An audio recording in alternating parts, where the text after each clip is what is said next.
Apparue en 2009, l'actuelle génération de Polo s'enrichit cette année d'une version dénommée Blue GT. Une appellation équivoque qui indique à la fois des performances avec le GT et un côté basse consommation avec le Blue, synonyme de vert chez Volkswagen.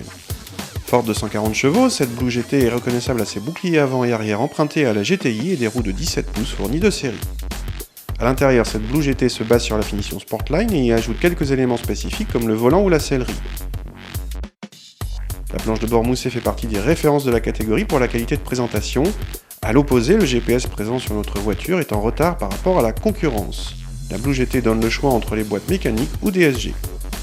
Pour arriver à passer sous les 8 secondes pour le 0 à 100 et se contenter de 4,5 litres d'essence de moyenne, la Blue GT désactive 2 cylindres sur les 4 présents sous le capot.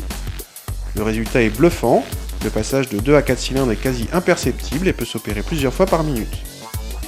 L'ensemble est agréable, performant et s'accompagne d'un châssis relativement ferme, façon GT. A l'arrière, on retrouve la sellerie spécifique avec quelques inserts bleus. L'habitabilité est dans la moyenne de la catégorie, sans plus. Ça suffit pour 2 adultes, mais la place centrale n'est pas des plus confortables. Les passagers arrière et experts noteront que le ciel de pavillon noir est emprunté à la Polo GTI. En revanche, ils pesteront contre les vitres qui refusent de descendre plus que ça. Côté coffre, aucune nouveauté particulière, on retrouve un compartiment de Polo normal avec ici le plancher modulable sur 2 positions. Le volume atteint 280 décimètres cubes dans la bonne moyenne de la catégorie, à comparer par exemple aux 288 décimètres cubes d'une Clio 3. La banquette arrière se rabat bien sûr en 2 tiers 1 tiers, mais il faut relever l'assise pour obtenir un plancher plat.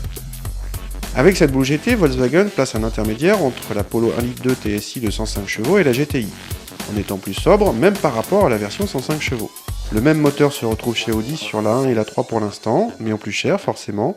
En l'état, cette Blue GT offre l'un des tout meilleurs compromis performance-sobriété du marché, disponible à partir de décembre 2012.